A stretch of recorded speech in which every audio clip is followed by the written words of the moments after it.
5 to order. Thank you very much. I'm Representative Phil Thompson. We have Representative Skylar Wheeler and Representative Beth Wesel-Chriselle. So for this, because there are so many people that would like to speak, we will go ahead and limit comments to 2 minutes. I'll run a timer. I'll give you a 10-second warning, and then I will cut you off at 2 minutes. So we're going to go back and forth on a pro-con, and I will go ahead and start comments right away. We're going to try to go till about 12:45. But we might have to cut it just a little bit short for another subcommittee. So I'll go ahead and start over here with Mr. Gibson, if you would like to speak. Please use the microphone and the button on the right. Make sure you engage that. Okay. Thank you for the subcommittee for bringing forward the Students First Safety Bill, the House Bill 675. I'm here speaking as a board member and president of the Interstate 35 School Board District in favor of this bill. I think this is long overdue and something we need to do to protect the most precious assets we have in our life. I will give some feedback to the committee and to everyone. Today, we have the ability to arm our staff to protect our kids. We have that ability today. The reason we can't is because insurance companies like EMC and somehow with the IASB has a virtual monopoly in the insurance brokers on the system. And we have no other option but to go with EMC, who's holding us hostage and basically saying their profits are over protecting the kids. So we need you to potentially look at that. I think we can move forward with this, but we really need you to fix the insurance situation, bring more competition in so we have other options for school boards to move forward. So with that, thank you for your time. I'll pass it back. Thank you, Nathan. Would you like to go, Emily? I'm not a con. I'm an undecided. Go ahead. So Emily Piper with the Iowa Association of School Boards. We are registered undecided on this bill. With respect to Section 1, I would just note that there are 11 school districts that would fall under that category. And I don't have complete information. We asked for it, I think, last Friday. But the majority of them are already either employing a school resource officer or a private security company within their either 9 through 12 or 10 through 12, depending on how they have their building structured. One question we do have on that is what is the match requirement going to be, and understanding that the cost for school resource officers is going to vary greatly depending on the location of the state. With respect to the Section 2 of the bill, I'm just a little bit perplexed. I want to make sure I understand this. It says that we can issue a permit to a school employee that is not opted out of participating in the professional permitting of school employees. I'm not sure that I understand exactly what that means, so would appreciate some clarification. With respect to whether or not IASB has a monopoly through EMC on insurance, I would just say that we have a partnership with EMC, but their decisions about how they insure and what they insure with respect to school buildings is their decision. It is not our decision. So I'll just quickly respond to a couple of those. The opt-out language, I agree, we can clarify that a little bit. And as far as the matching requirement, so the bill as written, up to the state will match up to $50,000 Okay. To the school districts for the employment of private security or SROs. Okay, thank you. Down in the end, sir, would you like to speak? Do I have to hold it? No. Tony Peterson with Peterson Firearms Instruction. Coming to you as a firearms trainer and also a career law enforcement officer. I'm fully in favor of this bill. I feel that it's the best way we have to protect our kids in the schools, to have someone that's present, willing, and capable. I do have a program that I have run schools through, and this plan has been implemented. I think SROs are great. I think they do have their value. However, I don't think it goes far enough. I think it has a good deterrent value to have an armed officer on scene. However, it just doesn't go far enough. Criminals don't do their crimes around cops. And I think by having someone present, willing, and capable, our program, which is the Armed Professional, puts someone that's present, willing, and capable in place to deal with the threat as soon as possible, with the full intent of saving lives by stopping an active killer as soon as possible before they're able to carry out their mission of killing as many people as possible.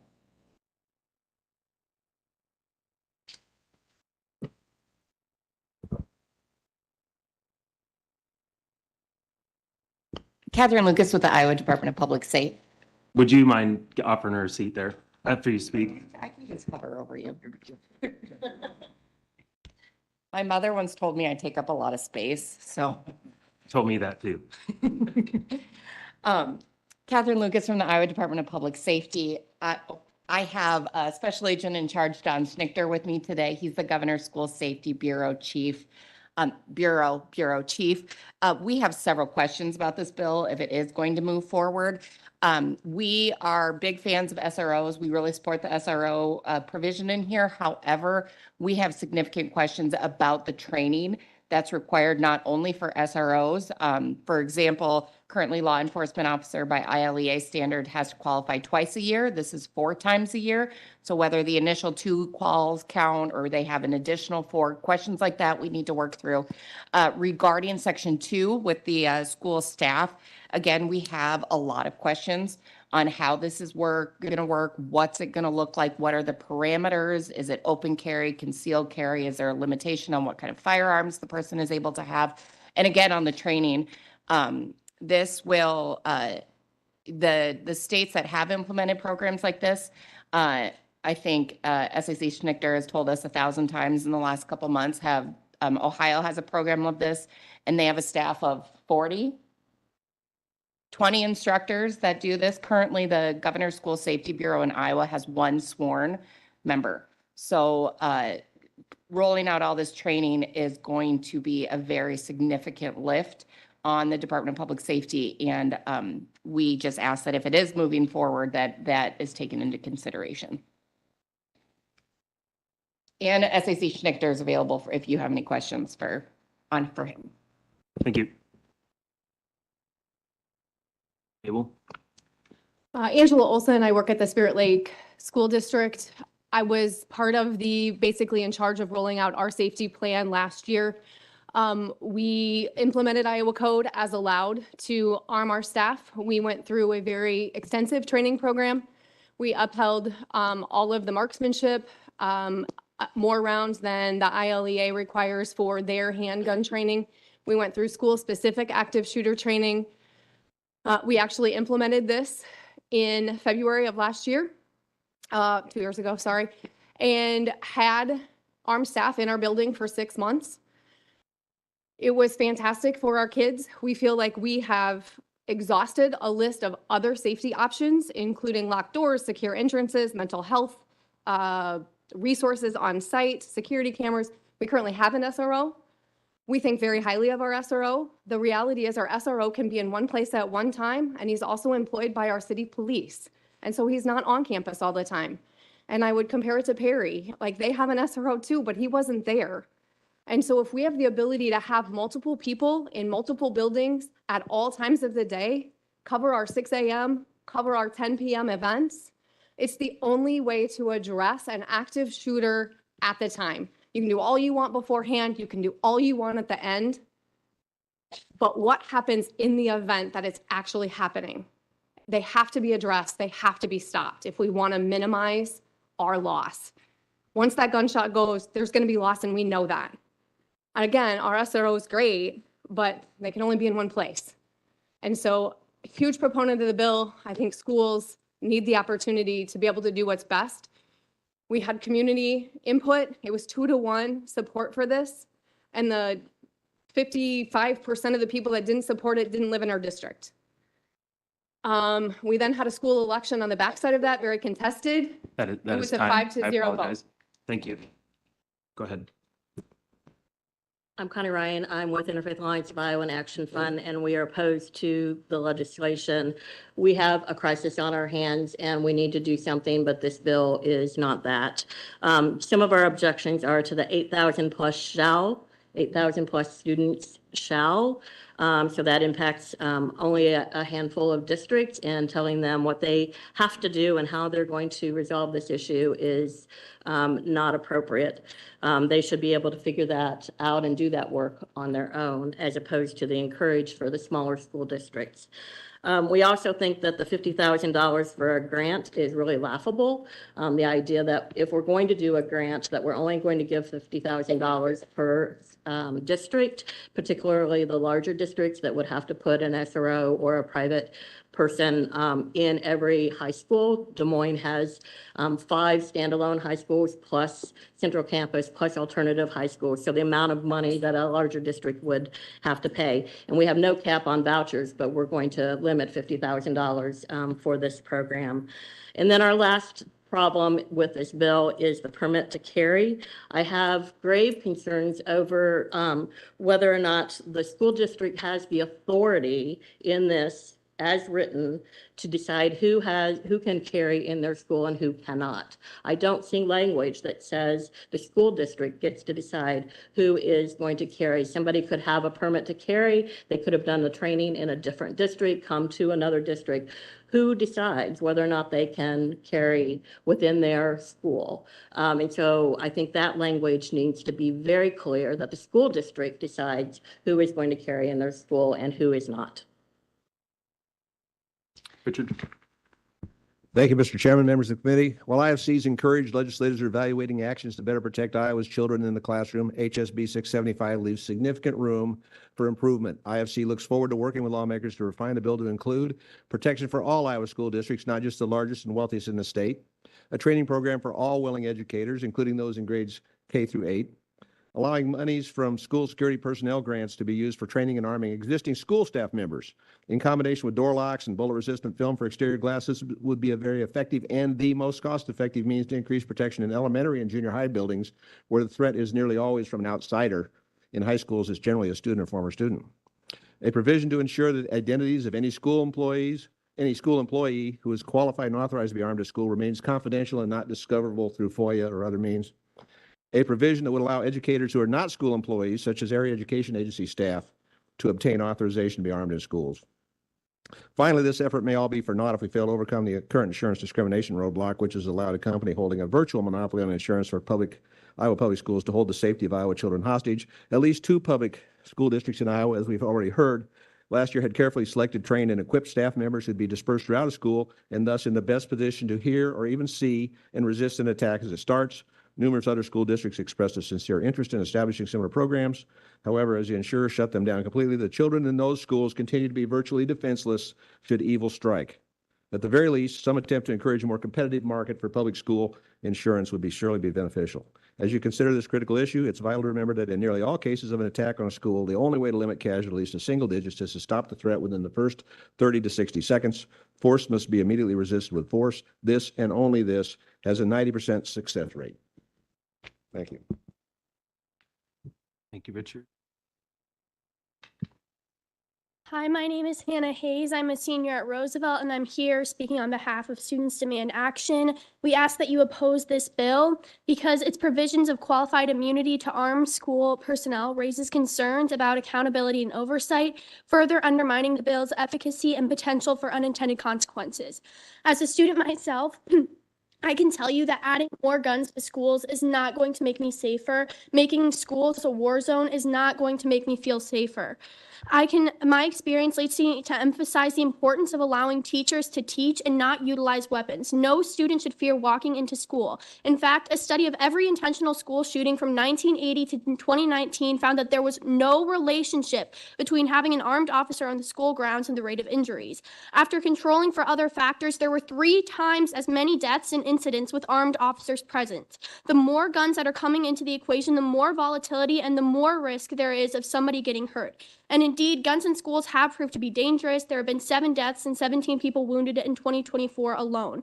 Most parents, teachers, and members of law enforcement oppose arming teachers. Research strongly supports the finding that if teachers carry guns into schools, children are more likely to access those guns and there are going to be more consequences. This doesn't provide enough training or oversight for teachers. It takes resources away from actual solutions such as mental health support, conflict resolution programs, and other preventative measures, and it impacts the learning environment by making us feel like we're living in a war zone and not at school. So I encourage members of the committee to vote no on HB 675.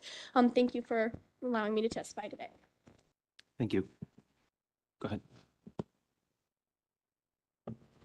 Hi, my name's Jody Thomas. I am the board president from Cherokee Schools. I'm a mother of 4 and a substitute teacher. Just to piggyback off of what Emily, is that what you said? Emily said, that's easy for you to say because you're from Des Moines. Rural Iowa does not have the same excuse me, access to fully staffed police or sheriff departments. Cherokee County Sheriff's Department is fully staffed for the first time in over 8 years. We are having a really hard time filling local law enforcement and having a quick response. Marcus, Merritt, and Claiborne is a school district very close to us. They do not have a city police. So they rely on our sheriff's department to come if there was ever a crisis at schools. My issue with the bill is that it does not address insurance. As a district who tried to implement a safety plan that our community and our district thought was best, we were unable to because of EMC. There's no need to reinvent the wheel here. There is already legislation in place that allows local control for school boards to develop their own safety plans and do what is best for their community. Thanks. Thank you. Go ahead. Thank you. Lisa Davis Cook with the Iowa Association for Justice. We're registered as undecided on the bill. My only thoughts and comments are on the qualified immunity section. Qualified immunity is incredibly high standard that for the most part in Iowa code is reserved for law enforcement officers. I understand the desire to have some immunity in this for folks. My concern is when we're talking about reasonable force, it might be reasonable force against a perpetrator that's coming in with a gun, but what about the possibility of other children being hurt? And is a qualified immunity standard really what we want for those innocent bystanders who might be harmed as well? We would propose more of a reasonably and in good faith standard, so you know that that person is acting reasonably, rather than going to that, as I said, very high standard of qualified immunity. So that's my only comment. Thank you. Go ahead. Thank you. My name is Nick Bougie. I'm with the National Rifle Association. I want to thank the committee members for taking this topic up. It's a difficult conversation to have, but it's also an important one. We are undecided on the bill. There's several things we like about it. The establishment of the grant fund for security officers and RSOs we think is a positive. There are 2 main concerns we have. We'd ask that there be an amendment that would address some of the privacy issues. We have seen in states where it is legal for teachers to carry that unfortunately those names are foiable and end up on the front pages of newspapers. So 1, privacy concerns, and 2, it's sort of a strategic element if you don't want to know where the guns are in the schools. The second thing is the state of Iowa has already determined that with a CPL and school approval, you can carry legally in a school. This would add an additional professional license, additional training on top of that, which we think sets a bad precedent for those who want to be able to defend themselves while in a school. If you're looking at, if I'm not a school employee, it's the argument could be made that it just became harder for me to carry. And there's no guarantee that with the additional training, and then they have to seek school approval from the district after that, even if they go through all the steps, even if schools want this for their teachers and they go through all their steps, there's not a guarantee that at the end of the day, the insurance company is going to insure the school. So from our standpoint, the state of Iowa has already determined that with the proper licenses and training and approval, it's legal to carry in a school. I don't see a reason why this needs to be complicated any further than it already is. Thank you. David Smith, Superintendent of Schools, Spirit Lake, Iowa, and thank you so much for taking this on behalf of our school board and many in our community. As Angela has already said, we had implemented guns as a safety measure in our school, had it in place for 6 months, and then EMC told us they were going to terminate our insurance. So we had to go away from it, and we're struggling to find a new carrier. We know immunity is a big piece in that will help us find people from the outside to come in and insure us. To me, it's as simple as this, guys. Do you have kids? Do you have grandkids? Do you have brothers and sisters? And if you do, think about us being in a school office right now. And our SRO is not there, or he's in another building because we have multiple buildings on our campus. You hear a gunshot outside the room. What are you going to do? You're going to sit here, you're going to run the other direction, you're going to leave all the kids who are underage not allowed to protect themselves, unlike a bank who can hire security. You're going to leave them out there in the gunfire? Or are you going to do like the Perry principal did? You're going to do like the people in my district would do for the kids they love and care about. The people who are carrying in our district love our kids, know our kids. They're willing to put their lives on the line to protect others, to protect kids that are not their own. All I'm asking is to give those people a chance to go home to their families, unlike the Perry principal. Because we know once the shooter is addressed, they engage with us, they stop killing people. They stop killing other people. This is so important and needs to be addressed right now. We can't go another day, another month. When people say it's not going to happen to us, it just happened right here in Iowa, and it's going to happen again. And we're asking you to do everything you can to help us get the insurance that we need, put the safety measures in place that we need to make this happen. Thank you. Hi, my name is Casey Hubner. I'm the current superintendent at Panorama. It's a small district, about 700 students, about 40 miles west of Grimes. So it's a very small town.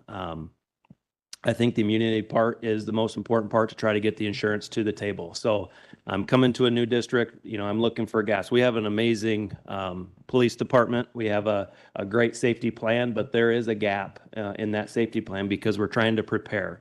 The best way to prepare during these situations is to have an answer for when all the parents come to me and ask you, okay, what if this happens? We're 20 miles away from Perry. I've had a lot of questions. Hey, what would happen if this happened in Panorama, right? Well, we run, hide, fight. That's our thing. And then part of it is the fight piece, right? I'm going to be running because I have 700 kids. I have 1,400 parents that are trying to entrust me to keep their kids safe. All right. I'm going to, regardless, I'm going to be running towards the fire, right? All I ask is that I can, go back to my family, or I actually have the chance to go back to my family because I would be prepared enough. Because that's what we do when we create plans is we prepare.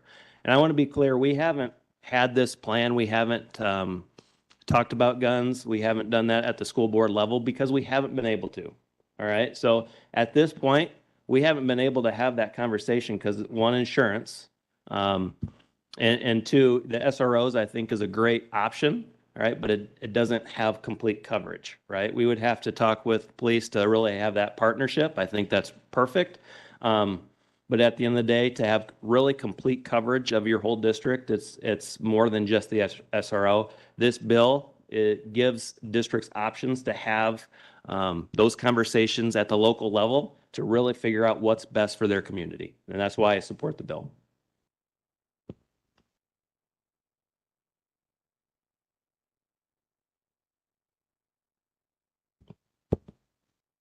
Chief Matt Rising from our police department.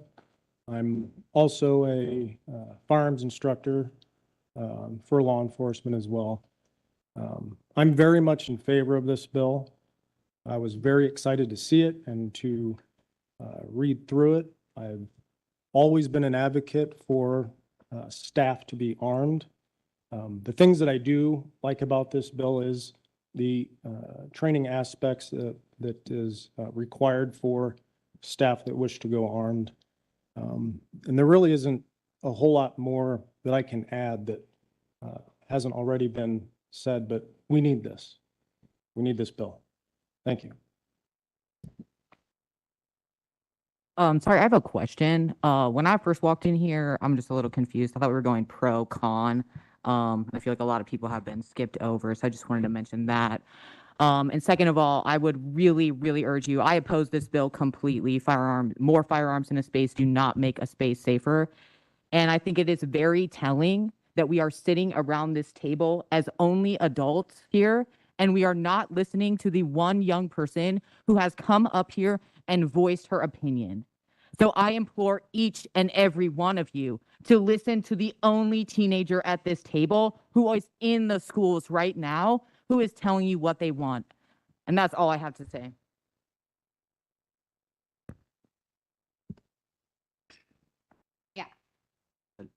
My name's Amel Ali. I have a very unique background, but recently in the last year, I've worked with the FBI and the Department of Justice on community relations. My specific role in that is making sure that the community, when a crisis happens, so that everyone has access to all of the things that they need.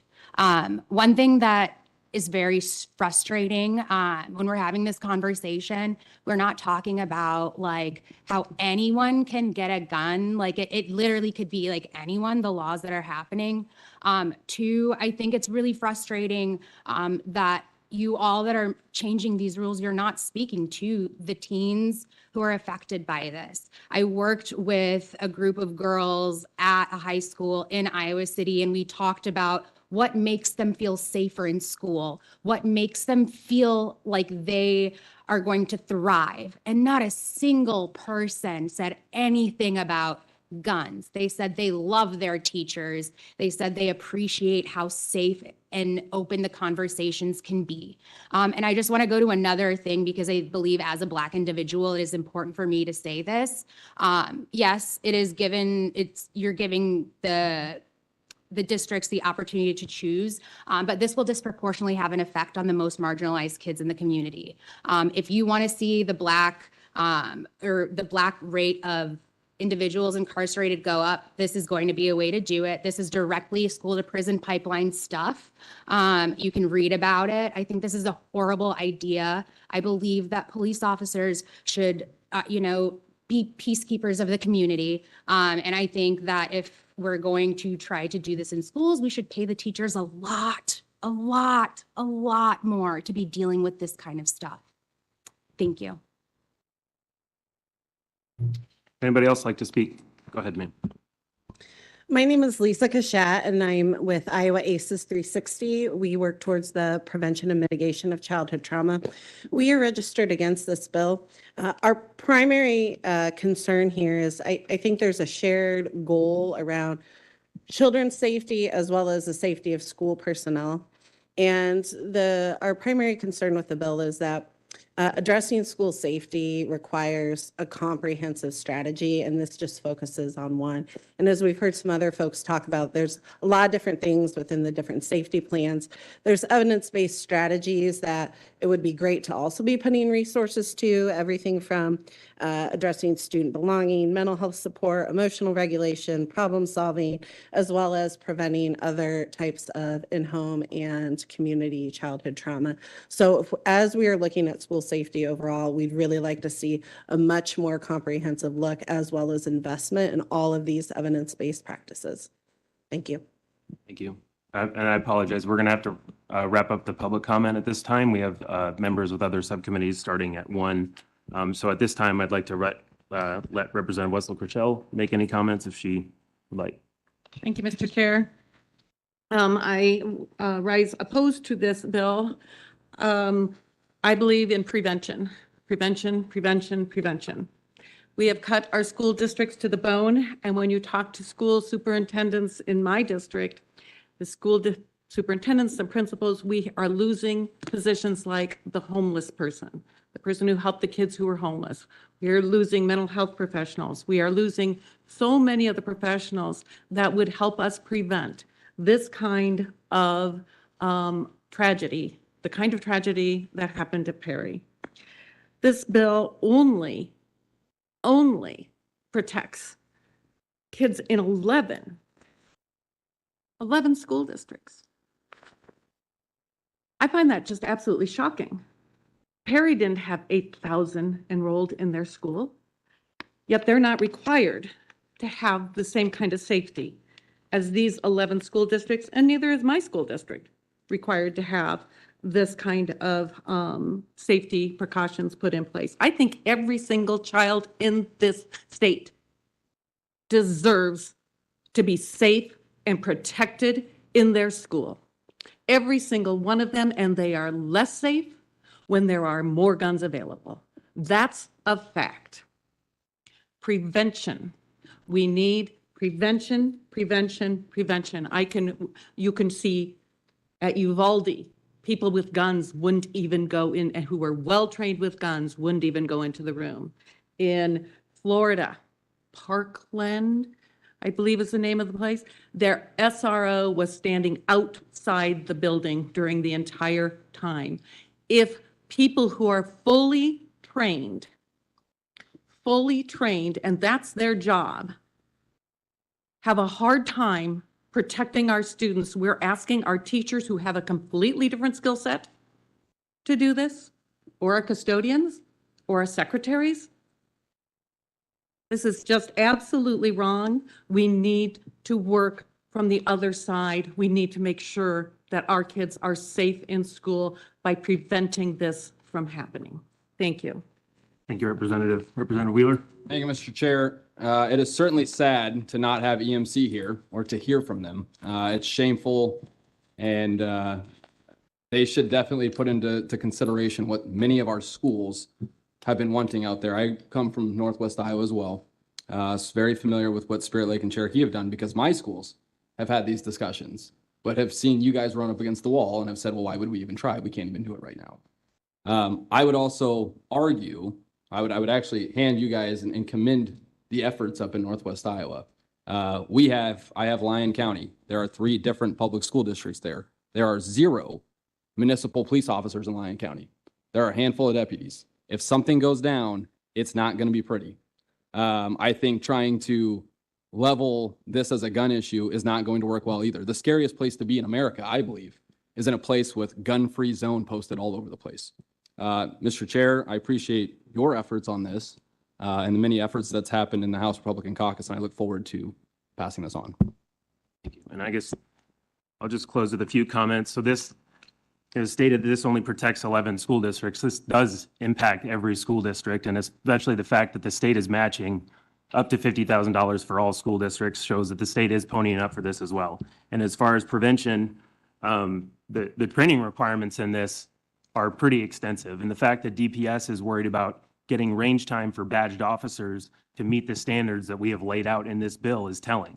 So we are setting a very high bar for those professional permits. And I think the greatest thing in this, as the Panora chief alluded to, is the communication and the training that occurs from this. This live scenario training, you cannot overstate how valuable that is. To have the professional permitted folks in that building working directly with the law enforcement officers from those communities that are going to be the faces that respond to that specific building, the communication, the ability to have those standard operating procedures set up. I mean, this is so invaluable. And I think this sets a very good bar, a very good standard for our schools to participate, and it allows those schools that want to do the right thing to protect their kids to do just that. We do have some insurance issues to address. This bill will be crafted a little bit more, and we do hope to have EMC at the table working with us a little bit more directly on this as we try to craft something that works, that's implementable for schools and allow them to have affordable insurance. But I'm excited about the work we've done so far. I think this is so important to give those schools the tools to protect their kids, and we will be advancing this bill. So with that, the subcommittee is adjourned.